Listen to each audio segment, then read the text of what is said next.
This conference will now be recorded. So yesterday we have discussed what is the basics of any programming language and why you need any programming language, not like neither Java or C. So we have come across like it is a programming language is something which will simplify the task that we do, and there are a lot of demand is going like every day for the programming languages. It needs like develop an application, you need a lot of support for the tools, programming languages and everything. And So we have seen your computer understands the only binary language, but it cannot understand the high level languages. What is a binary language? Is nothing but set of zeros and ones. You call that as a binary language. So like a high level language, you're a C or Java, whatever you Python, whatever you write, you can consider that as a high level language. So which will not be understood by computer. So what happens for that? Your compiler comes to the picture, which will convert this high level language to the low level language, that machine understandable language. So before your Java, there was a procedure oriented language. That is like your C is an example of your procedure oriented language. You see Java is an object oriented programming language. So what is this things oriented, procedure oriented, object oriented is nothing but, so it is nothing but a set of rules or a protocol, right? Some standardization will be given. So who's the one which will implement with that set of rules? Like for example, if you see object oriented language, so to make any language, so for example, I just want to introduce my own language, so I need to take the principles, or I need to follow the standards which is defined in an object oriented language. So like in such way, there was a C++ came into the picture, but there are some disadvantages of the C++, and Java came into the picture, and you have Python. There are a lot of object oriented programming languages which will follow that set of rules and regulations, and we'll see what are the rules that is defined for object oriented language and how your Java is going to meet that things. And when you see procedure oriented language, same like which is has some rules, right? So which is not very comfortable for the developer compared to the object oriented language, and which has some disadvantages, and people move from procedure to object. So C is an example of procedure. So before this procedure and object oriented programming language, there is one more language exists, that is your assembly language, where your code is based on your assembler will convert into a bytecode, and like your code will be like set of instructions. But here there is a disadvantage we saw, that is no code reusability. Once you write a functionality, that cannot be used, like addition or whatever it may be, right? So that need to be done a number of times, so which is very hectic for a developer. Like he'll be, for a simple task also, you'll be writing a number of lines of code gets increased, and memory issues and a lot of issues comes to the picture. So that's the reason of assembly to people move to procedure. From procedure has some more disadvantages, and from there they move to object. So if you see in C, the one of the disadvantages for procedure is nothing but your C is a platform dependent, and we have seen what is a platform dependent. So once you write any programming in a one platform, it cannot be executed in other platforms. Like you cannot execute in if you write in Windows, you cannot execute in Mac like that. So but in Java, it is a platform independent. Why? Because JVM comes to the picture. So we'll see more about JVM further things. What is a JVM memory, and what is that architecture, and all the things we'll be seeing in the upcoming sessions. But with after completing on some basics of your code Java. Okay. So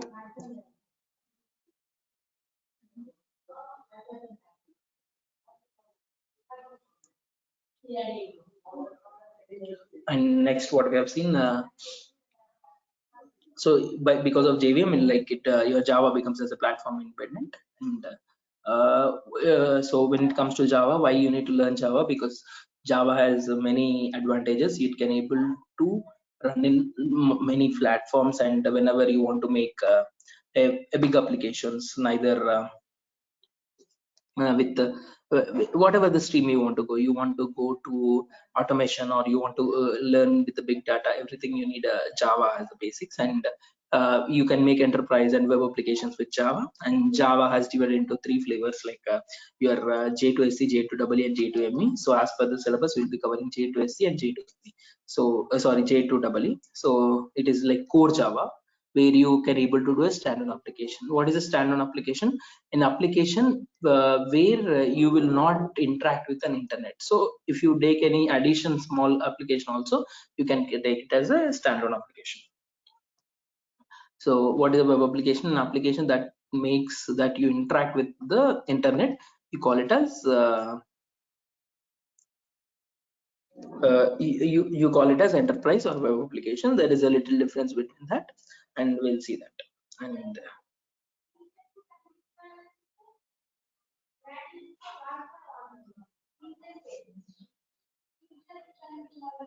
And what we have seen, so the basics of Java, right?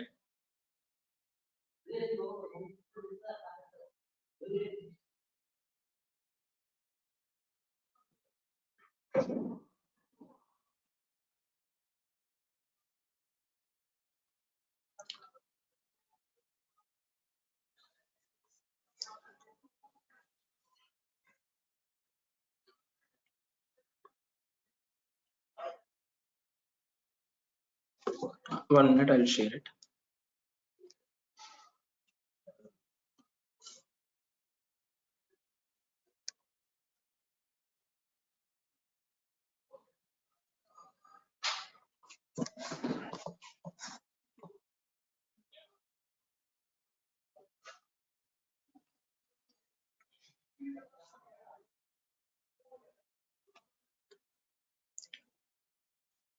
So yesterday we told we'll be doing a simple Java program, right? So whenever you want to write any Java program, you need basics. What is a you need to understand what is a class, what is a variables, what are the methods, and what is the your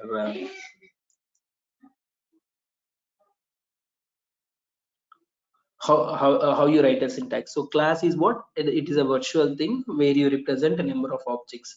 So object is a real entity. When you want to create an objects for a student, your student is an object, right? When you want to build an application for employee, like a software company, so your employees are nothing but an object. So object is every time a real entity. Am I right? So, so we'll write a simple addition program. Yesterday we have written it in Notepad, and we'll try to execute now in the system. So I think you are known or not known, like Eclipse is a tool. We'll be using it for developing a Java applications. So before the pre things is nothing but I request yesterday I have thought of telling you, but I forgot to update you. So make sure please install your at least JDK 1.8, JRE 1.8.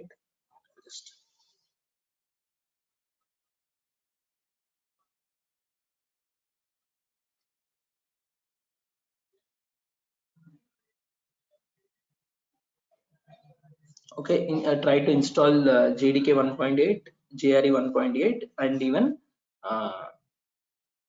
do not reply why Eclipse. So it is very easy for installation. You just go and Google it like for JDK and JRE. It will 1.8 download. It will download. After downloading, you can download the Eclipse latest version. And when you are trying to download Eclipse, it will show a pop-up, right?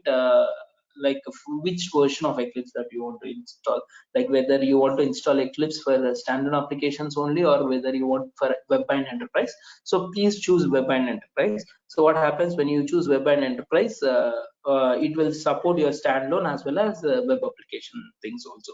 Why? Because as I told you, as part of my syllabus, I'll covering the advanced Java also, right? So if you choose a standalone one, so it will support only for core Java. So it will show a pop-up like when you have any queries, you can ask me. So please install that. Otherwise, we need to add some plugins or uninstall that. Again, you need another rework. So please try to install your enterprise or web application with Eclipse, which supports. Okay, so it's very simple. If you have any queries in installation or something, you can reach out to me, or you can send me the things. We'll see, sort it out. So After installation, what you will be doing, you will be creating a workspace, right? So you will be creating a folder where you will save your projects. So already I have a folder. There was a lot of projects were saved, so do not worry about it. So I'll tell from the beginning when you want to start with a new project. Okay, so you will be creating a workspace, and here it will open in this. The view is very simple. Once you were familiar and using it, it will be very comfortable for you. So it's like you can write your Java programs in Notepad also. But the disadvantage in writing with the Notepad is you cannot do that auto compiling. So for example, if you miss some semicolon or something else, what happens? You will need to compile it, and after compiling it, you know, okay, this is the way the error is. But in Eclipse is a tool, this kind of tool. I'm just telling one of the support that it has a lot of. One of the support is like it will auto compile. For example, you missed some semicolon, you written some syntactical errors, so it will automatically populate, okay, this is, there is your error, and it will suggest you what are the things that you missed it.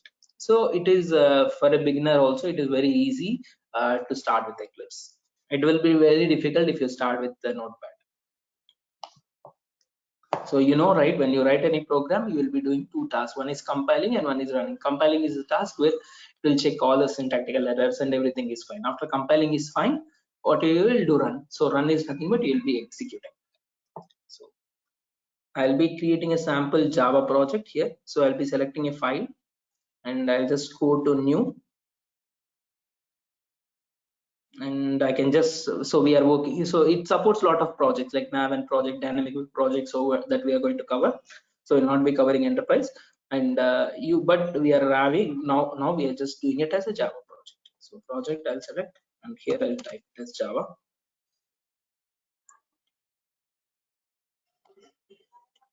So I'm just giving an example called my first project, or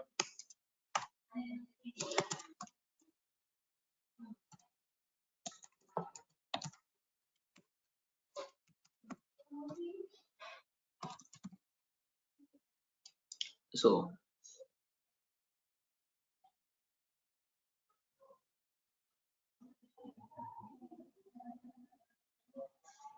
I have not installed JRE because it will internally use the Eclipse JRE. It will be used. Okay. So here it will be creating. So this is my project. It got created, and it is going to create with this folder. Like JRE is nothing but you need a JDK and JRE. So JDK is nothing but Java development kit. So for developing a Java applications, you need it. JRE is nothing but your Java runtime environment. So for example, when you want to run, what is this is nothing but when you want to run Java applications, right? You're writing a class keyword, you are writing in a variable method. So all this, from where it has to come? It has to come from the library, right? So JRE is the one kind of thing which will support your the predefined keywords, and everything comes from that JRE. So whenever you want to execute, run it, you need this JRE. That name indicates that Java runtime environment. So in the SRC is nothing but my source folder where I'll be creating the my classes. So class consisting of packages. So on top of a class, you can have a package. So we'll discuss more about package when we go for access specifiers. So as of now, you can understand package is something, a group of classes. So for example, I have many classes, but I just want to group that all the classes into one specification, one category. So I can define a package, and under a package, you may have many classes. So I'm creating, I just want to perform a simple addition, that what we have seen yesterday. So I'm writing like a class where I will just have an addition. The name of the class may be addition, and I'll perform an add method over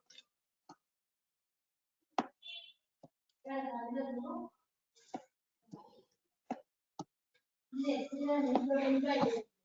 So you just right click on it, it will go for new, and you can select a class. So you can give the class name. So I'm giving my class name as addition, and I'll give a project name com.examples or com.cal. So com.cal is some package name. I just want like here I want to add subtraction for other classes. I just want to add it. So I'm giving it finish. So you see, this is the package. Under this package, this is like com.cal package. Under this package, you have a class. So as I told you, this is the syntax of your class. So public is an access specifier. We'll discuss about that. Don't worry. And here class is a predefined keyword, and you are writing a class name. So, and you are the starting of the class, and this is the end of the class. So how the class syntax?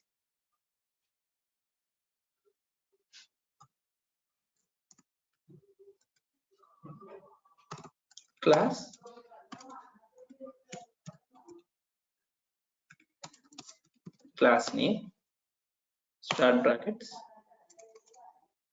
end brackets. So this is the syntax. So to make the comments, I'm just using double quote.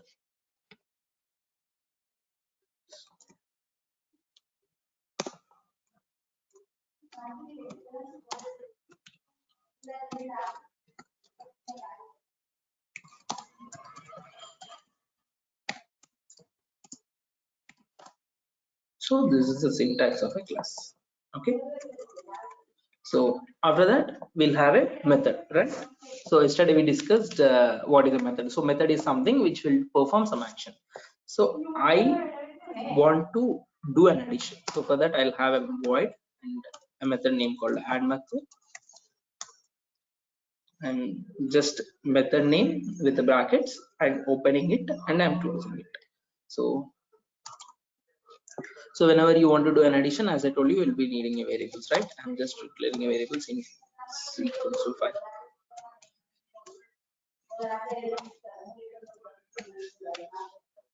So two variables, I'm declaring it.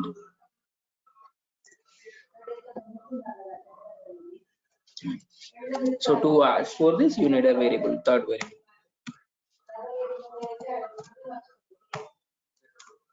So you can able to print it. So to print that in Java, for example, in C you have printf, in Java you have system.out.println.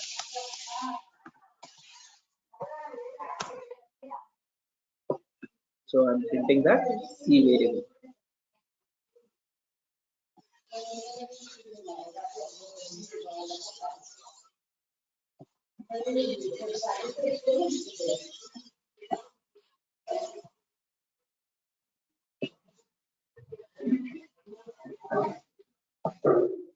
Okay.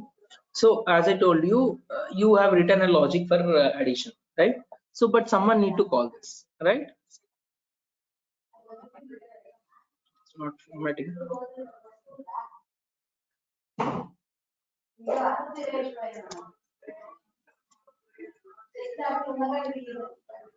Okay. So system v is a class and out is a like a non-static variable. Println is the method which is present in the print stream. So we'll discuss about the system.out.println also whenever we completed with the static and non-static. We'll see that topics today. So your class may have 10 methods or 20 methods, but so your as I told you yesterday, what JVM will do, JVM is going to call only your main method. So the program execution starts from the main method itself. So you need to write the main method in the class. So the main method syntax will be public static void main string is nothing but it is taking an array of arguments is a parameter it is taking, like your method gets started over here and your method gets ended over here. The same, whatever the syntax, the method syntax will not change, right? But the name is changed. You have an access specifier static here, which is not non-static method here. So we discuss about whenever for everything there is a reason why your class is public here, and why your main method is public here, and why you are using a static keyword. So this gets known to you whenever you know these topics, right? So whenever you write anything, that is a reason for that. So once we discussed about access specifier, I'll just tell you, even you can also remind me, right? For sure, I'll be telling you why your method is specified in such way, right? You will be getting that clarity on it. So now I have a class and I have a method, I have a main method, right? So what is the real entity that we need to know now? What we need to create an object. So the syntax for creating an object,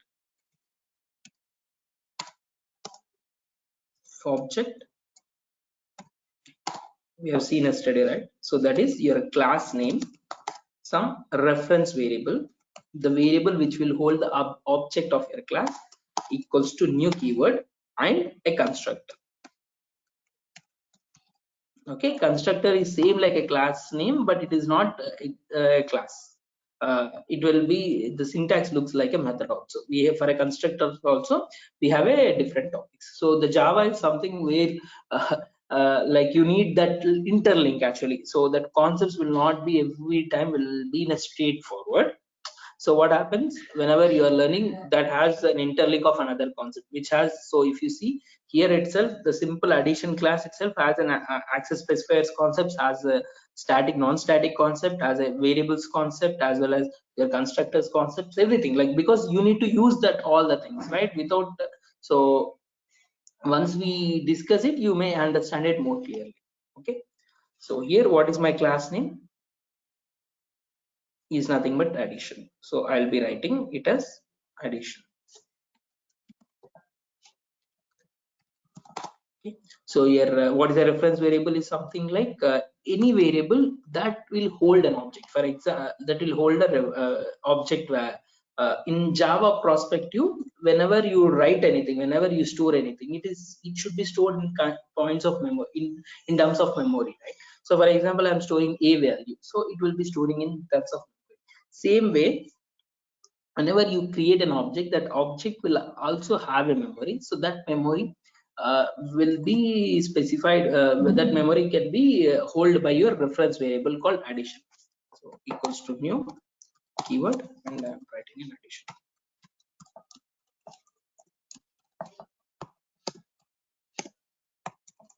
So new is a boolean and addition is a constructor, and I just want to call a method. So whenever you want to call a method, so the syntax of calling a method is nothing but a non-static method is nothing but a reference variable dot method name. Syntax to call the method. So why I'm doing this? Because I have an add method. So I have given that like condition that add method is going to do addition. So but someone need to call it. So who is going to call that? The main method is calling. So to call that main method, first thing, from a main method I need to create an object. So I have created an object. So next what I need to do, so to call that method, syntax to call that method is reference variable dot method name. Now can you tell me how I need to call it?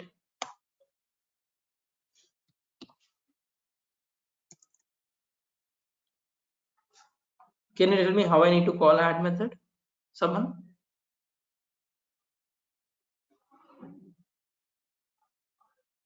So here what is my reference variable? You need to put the reference variable dot and then the name of. Yes, exactly this one. So this is like your simple Java program.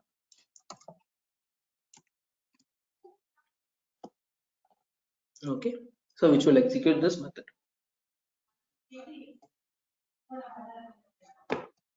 So you will get an output.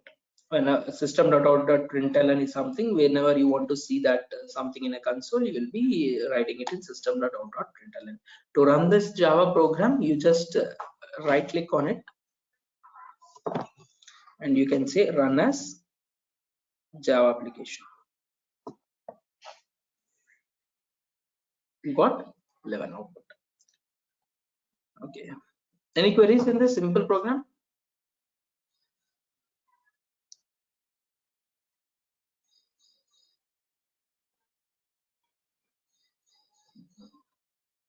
No. Okay, we can do the debugging as I told you, right? Whenever you are calling, your JVM will call a main method. From main method, you are calling an add method. So you got an output in a normal way. So in Java, you can do the debugging also. What is the debugging is nothing but you can inspect one by one step. Like here it is very simple, but whenever it comes to very big applications, there is some issue comes, right? So whenever there is some issue, you need to identify what is happening. So you cannot able to identify from the console. You can have an option of debugging. So debugging is something where you will be going step by step, and you can see what are the values it's getting from a UI, and what is happening exactly and where it is getting filled. So to debug it, so you can just choose an option called I have to run as a normal without inspecting the steps.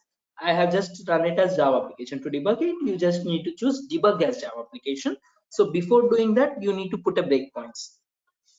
So as I told, the my main JVM call a main method. So for that reason, I'm just putting a breakpoint like this. You can just double click on it. It will be a breakpoint. So it like your that you can see that execution. Like we have run, you got 11 output. How you got it? Called main method. From main method, the object creation happened. From object creation, you called an add method. Yesterday, I think I showed you that flow, right? So add method, it will go to this thing and it will call here. So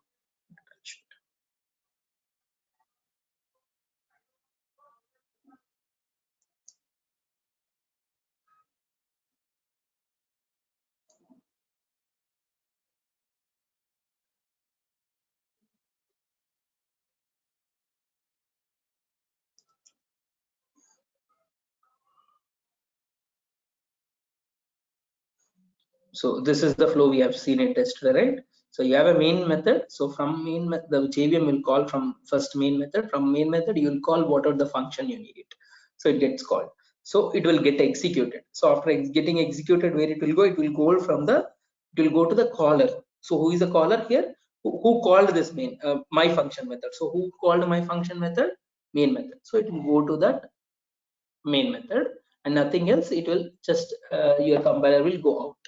So your control cursor will go out to something that you can imagine. So the same flow here also, right? So it will come to the main method. I have just, that is top, it is down, nothing. But wherever you write, first it will look for the main method and it will come here. After that, it will go to add, it will execute. So who called this add? It called from here and it will come here. So Hi, I have a question here. When yes, we select the when we create the class, that time also we can select the main method, right? Instead of writing after that. can you come again? Sorry. No, what I mean, when I'm creating the class, right? That time we can select the main method also, right? Yes, yes, you can select it. It will automatically come. You're asking this?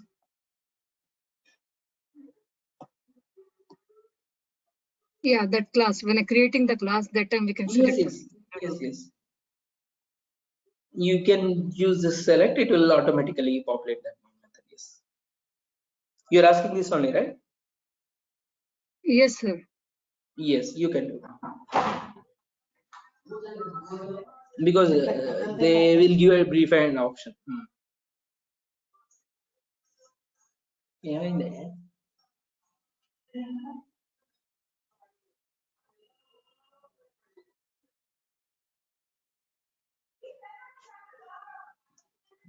Okay. So I'm just debugging it.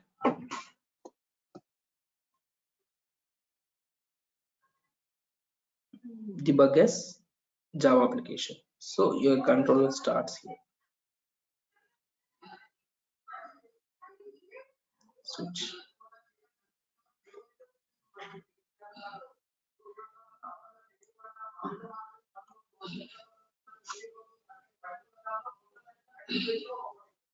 So as I told, it came to the main method, right? So you can see that variables, and so from my main method, it will array of arguments are passed which are empty.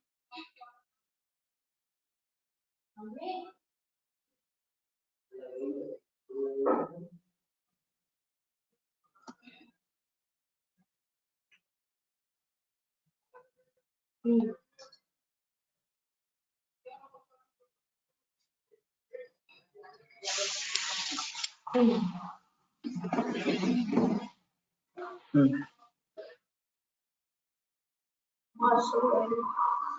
trying to drag this and show that variable.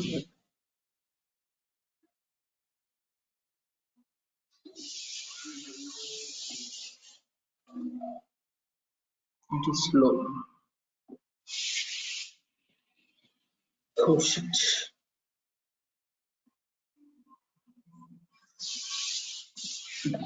Fine. So you see it came. So you will be pressing F6 to go to the next step. So you just press F6. Okay. So now it has an add method, right? So whenever you want to call add method, you can press F5, which will go inside of this method. So it came. So you see it is taking the variable values called I was trying to show this.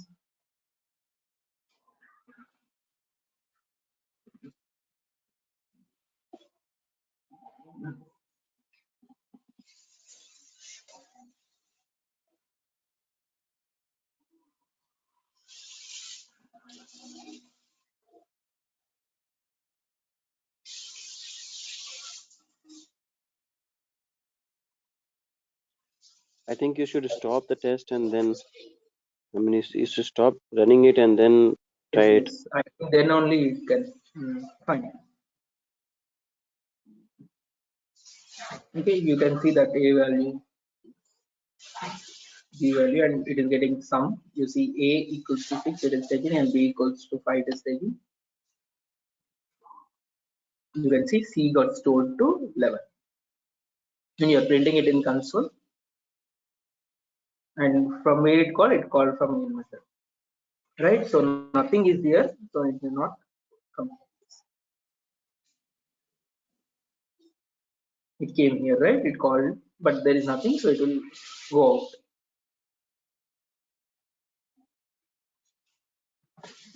That simple flow exists everywhere. 1 minute.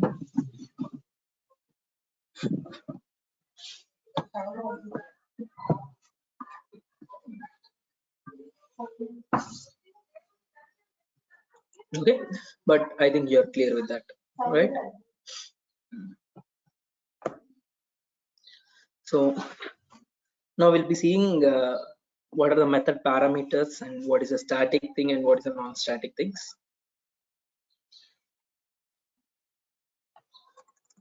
So there are two kinds of variables and methods available. So as I told you yesterday, so there will be a non-static category, non-static and static things in Java.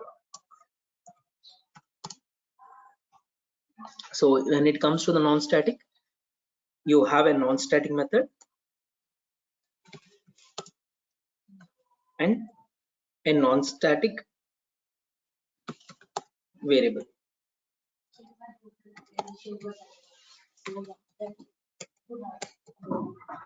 So the same way for a static also, you'll have a static variable and the static.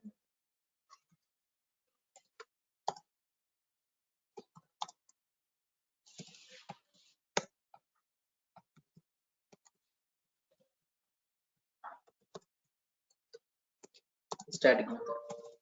So we'll see why the static and everything, but I'm just here. So when you want to write a non-static variable, how you'll be writing it is variable. I think I've told you yesterday. So whenever I write a class, something called A, and if I declare a variable without any keyword, any static keyword, so then this variable will be a non-static variable. So if I write a same like a method without any static keyword, so that method will be a non-static method. So because there is no static keyword, if you see, this method is a non-static method, this method is a static method.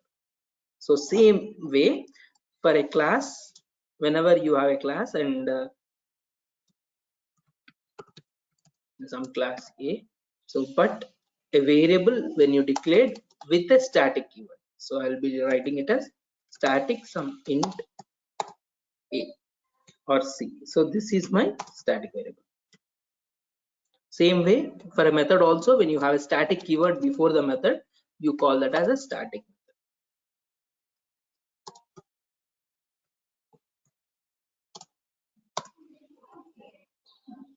That's a static.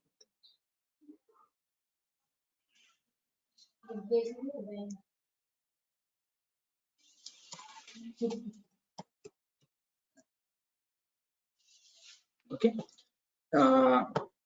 Here how you will be calling your static methods and how you will be calling your non-static method, and when the memory for this non-static methods comes and when the memory for the static method comes. So how you will call a non-static method is nothing but to call a non-static method, the object creation is mandatory.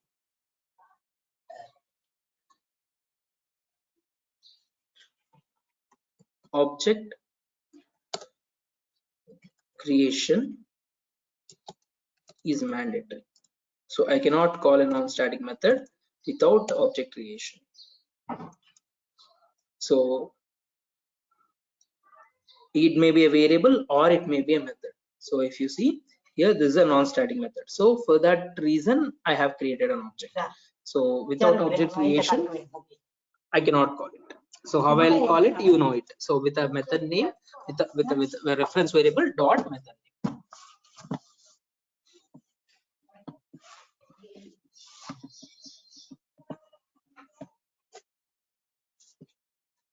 So, but to call a static method, so you'll be calling it, I'll be writing here itself.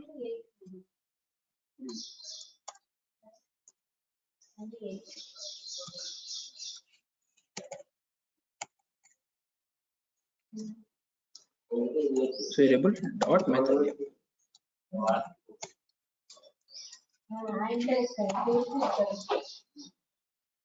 Okay, but to call this non-static things, what you need it, you will be calling with class name dot method name or a variable. So when it comes to here, I can show you. So assume it, I have declared a variable, something like int a. So what is this? This is a my non-static variable. Static int. What is this? This is a static variable. So to call this non-static variable, how I need to do? Reference variable, same. That is ed dot a. So it's like to assign some value. So for a variable, you will not call it, you will be assigning it. For a method, you will be calling it. So I'll to assign a value to this. But here, if you see, there is a static variable. So to assign this value to a static variable, I can write class name, write that variable name. So B is a static. So okay, assume that I have a static method. I have not written a static method. How I'll be writing a static method? So static void some m1 or some display. This is a method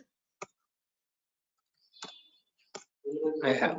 So whenever I want to call this, so the same how I assigned a value to a static variable with the class name, right?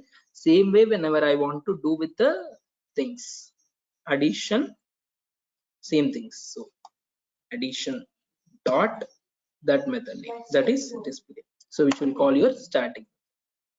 Is it clear how to call a static methods and how to call a non-static methods, and how you declare a static method and how you declare a non-static method? We'll see that usage, but how to write it and how to use the static members and non-static members are clear. Yes, but Okay. question, we understand the declaration and everything, but like what is really the need of static? Why it Yes, is- yes, I'll come to that. So that's Okay. what I'll come to that need of it. So why you need it, I'll be telling you for sure. Okay, sure. So but the declaration and how you call it is clear, right? So here one more flaw, like one more condition. So can I call a non-static variable with the class name? Like No. any idea? No. Yes, exactly. So for example, your addition add is a non-static member, right? So if I am trying to call with this addition dot add, which will throw me a compile time error stating it. So you can see that error message also cannot make a static reference to the non-static add method. So you cannot call a non-static member in a static way. Okay. This will give me a compile time error. Why? You know what is the reason for this. Okay. So in vice versa, can I make a static member with object reference? Can I call in a static variable? Can I assign a value to a static variable, or can I call a static method by using the reference variable of an object? Can I do that? In vice versa. So generally, for as we discussed, for a static, the standardization is you need to use a class name to assign the value to a variable, or to call a method you will be using a class name. So vice versa, can I call this display method with reference variable called ed? So can I give ed dot b equals to some value, or ed dot display? Can I do that things? I think no. I haven't tried it yet. Okay, but we can do it. So vice versa is possible, but it is not the suggested one. So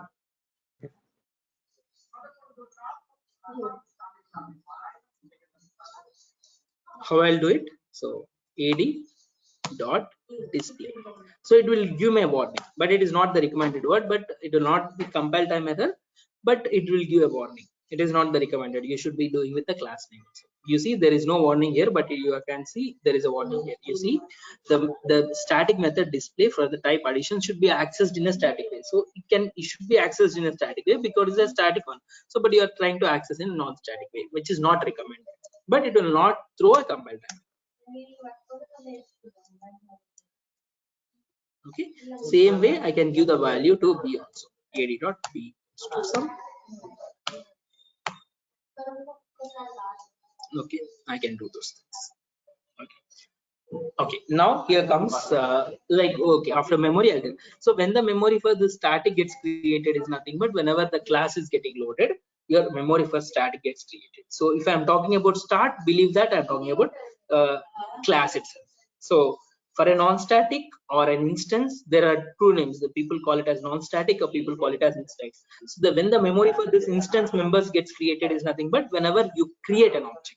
So on creation of object, so whenever I create this addition object, then the memory for this gets created. Whenever the class gets loaded, the memory for static members created. So members means here I can tell variables as well as methods. So this point is very important. To that memory creation point is important to understand what is the use of static and what is the use of non-static.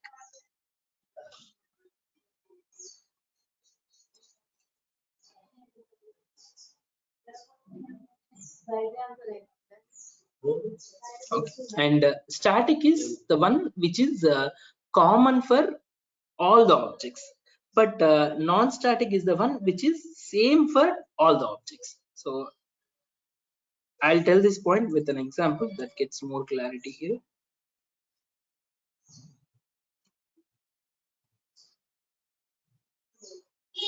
If you want to share something between objects, then you should declare it as static, right? Yes, so which will be shared commonly, like uniquely. Yes, but you Okay. want some value which is different for every object, then you make it as non-static. Okay. Okay, so I will be more specific on it. Yes.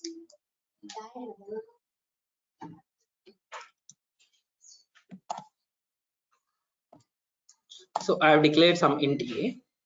As you know, this is a static. Int b. So this is a non-static, right? So I have a some class A, so or some class ABC I have.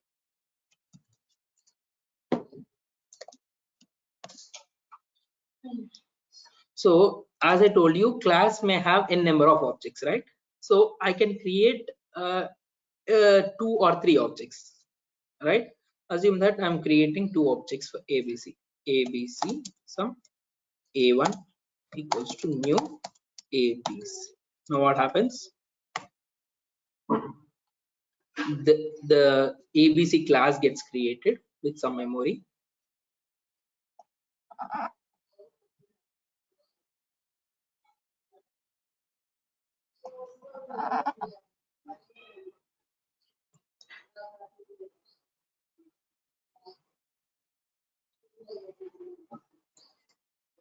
Okay, so there's a A1 which will hold the address of this ABC, some 101 or 121. So this is nothing but my ABC object. Okay, so here this ABC object, as I told you, it is going, whenever you create a new object, what happens, the memory for non-static gets allocated. So now the memory for A gets allocated, so it will do initialization also. So by default for an int, the default values are 0. I am not given any value, so it is going to take that 0 as a default value for A. So object creates in this way, right? But B is the variable which is outside this object, which is common. Now I am creating one more object. So ABC A2. So this is nothing but my second object equals to new ABC.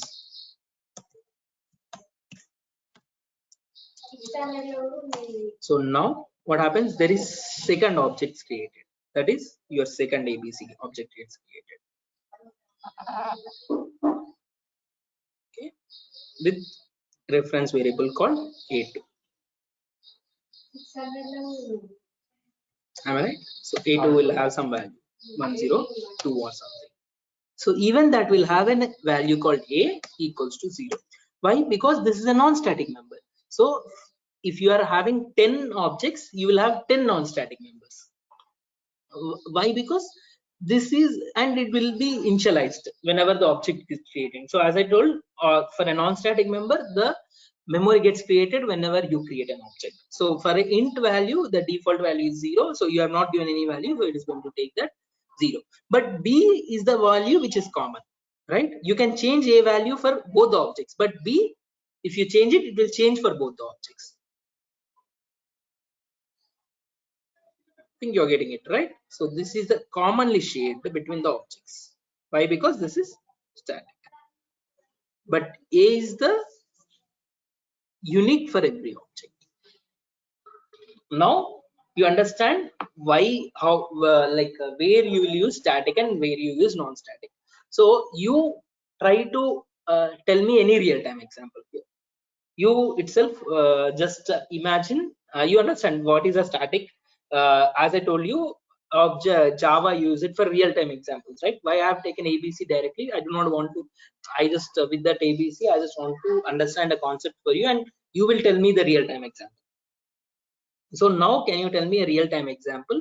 Whenever you creating any object, you take a bank or you take a student or employee, whatever you take it, you take one object and tell me which variable you take it as a static and which variable you take it as non-static.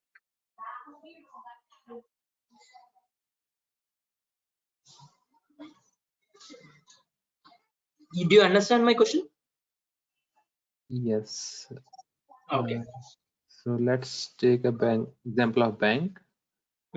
Okay. I believe like the account number would be like static. It will not change. Sorry. I mean. So now you are taking bank as an object or account as an object?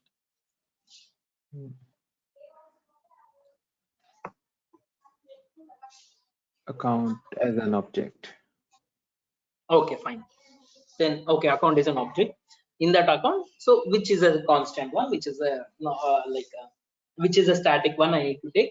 So your account has members, right? Your account, like we have discussed in like a state behavior, that account as an example. right? So here, which variable or which member I need to take it as a static and which member I need to take it as non-static. I believe the constant one, they are not changing. We will take those one as static, and which can change, we will take as non-static. Yes.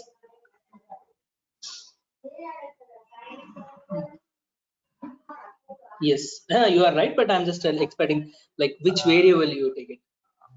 So I like IFSC code. For example, you are opening an account in some specific branch. Yes. Yes. So IFSC code will be fixed. Yes. So what you will take that as IFSC code as? Static variable. Yeah, It will be static. exactly. Yes, exactly. So what will be a non-static variables?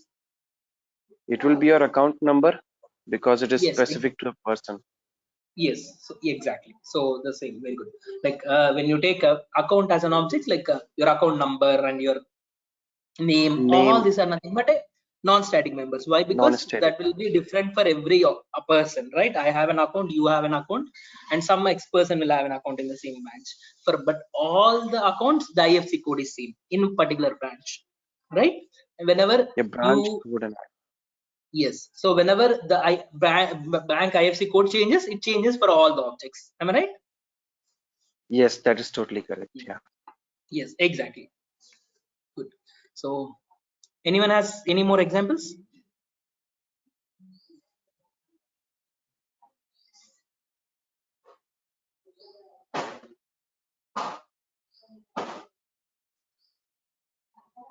There are a lot like you can take employee as an example. In an employee, when you take it, your what happens? Your like employee ID, employee name, all this comes as a static. Sorry, non-static. So what comes as a static here? Your company name or your company location, but that everything that will be same for all the employees. For example, if a company location changes or a company name changes, it changes for all the employees, right? The same for things for a student. So there are a lot of examples that you can take it. So hope you understand what is that use of static and non-static when I need to take as a static and non-static, that real-time example. Yeah. So I have a question here. Yes. So this was like sharing between different objects of the same class, right? How about if you want to share between two different classes? Yes. I mean objects So, of two different classes. so you have two different classes, okay? So what do you want to share? You want to share a variable between two different classes? Yes.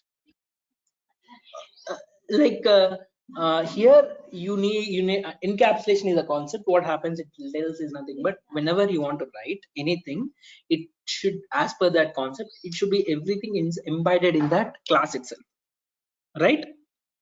Yeah, So that's correct. you cannot write outside a class, right? So for example, you have some value, it is not like sharing it. You can, what you can make it is nothing but you can pass that values from one class to another class. Okay. And how do we pass it? Like how I'm calling it a method, right? So for example, I'm creating a method in the same class and I'm doing it, right? The same way you will be doing it. For example, in a class A, I'll create a class B object and I'll pass that value, or I'll Okay, call an inheritance. like there is an inheritance, there is a has a relation. So we discussed that also. So what is the has a relationship is nothing but in a one class I'll create another class object. So for example, whenever you want to, first thing is nothing but you want the variables here to be used there, and you first of all you need to establish the relationship between the classes. So to establish the relationships between the classes, there are two kinds of relationship you can establish, which is like is a relationship and has a relationship. Is a relationship is like inheritance concept, like you have a child and parent. What is has a relationship? Like you have a class A and a class B. So in a class A, you will create a class B object. Okay. And you pass the values and you share it. Okay. Yeah, I So think we'll you'll see be that. discussing it later on, right? Yes, yes. Yes, yes. In the syllabus, that concept. Yeah, okay. Like parent can inherit the child, parent can't Yes. inherit the child can inherit the parents, right? That Yes. concept. That is a relationship. That is like your your parent will get your child will get the parent properties and all that. So that concepts will be also covered. So in that way also you can do it in a hazard relationship. So we see what is the exact difference between, and you need to choose when you need where you need to have a understanding where like based on the situation you'll be choosing whether is a relationship or as a relationship. So we have a concept. I'll be discussing those points also, right? In upcoming.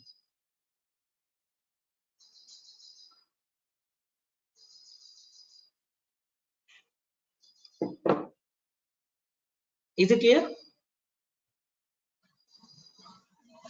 Yeah. Okay. I'll wind up the session today. If no queries, I'll end up. Any queries or still? Yeah, I have one. I have one query. Can you Yes, yes. go back to Eclipse? And we created one class, right, inside source folder. So while creating a class, I mean, can you show that pop-up that came, right, where we have given the name of the class and Yes. You right click on it. okay. New class. So yeah, This is here if you see the super class is java.lang.object. What does that mean? so for every class you have object is a super class. Like as I told, inheritance, right, is a relationship. So Yeah. what is a relationship? One class will be a child of another class, right? So by default, whatever the class you take ABC, whatever the class you creating, that class by default will be the child of an object class, which Java people has given. Why they have given? So object class some methods, right? So but every class should inherited that methods by default. So like there are like 11 or 12 methods which are present in object class. So whenever you go with the concepts, you'll understand why that methods to be needed for an the class our class needs to be inherited. Whenever we see with multi-threading or exception handling, you will more understand why a class addition class need that properties, right? Okay. It is less like a your class. Now addition class is a child of object class. It is not required you to do extends object. By default it is object class. So by default it is a child of an object class, which is Java people has given. You see java.lan is the predefined package they have given, and object is a predefined class that present. Object is a class. Yep. Predefined class. Okay. Yeah. Understood.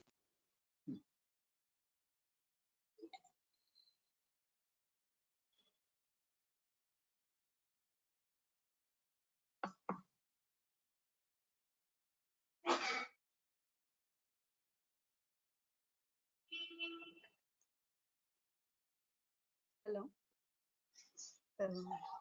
Any queries still?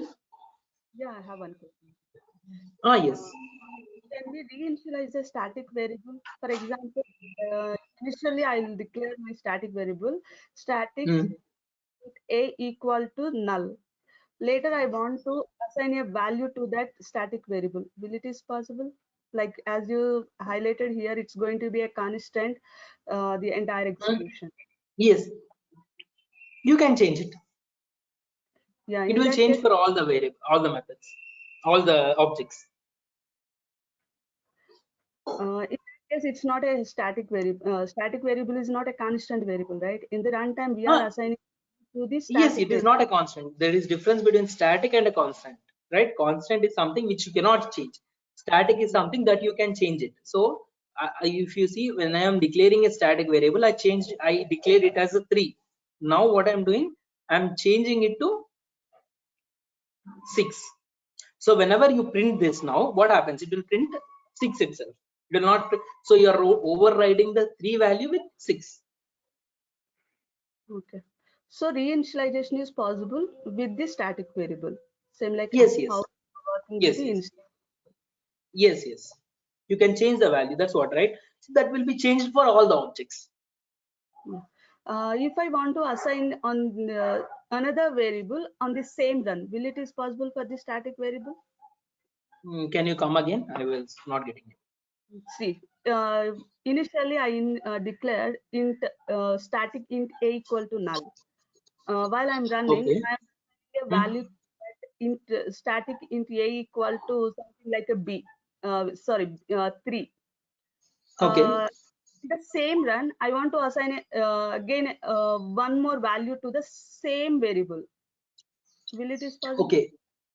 Okay. Like how, You are telling it while executing the on part of execution. You want to change this, yeah, exactly. I right? want to assign two values to the same variable, especially it is a static variable. Will it is possible on the same run, same execution time? So at the time of execution, so your as I told, the memory for your static gets created whenever you load the class, like whenever you are trying to, like the memory gets created. That but the and the run at the time of running, you want to change this value. Okay, I'll just check the even that. So it's not possible, but I'll check and let you know for the confirmation. Okay, thank you. Hmm.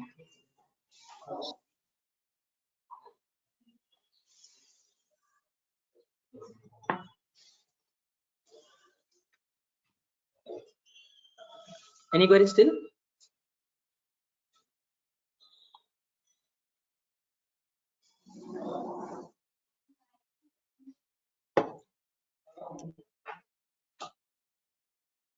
So if no, we'll wind it up.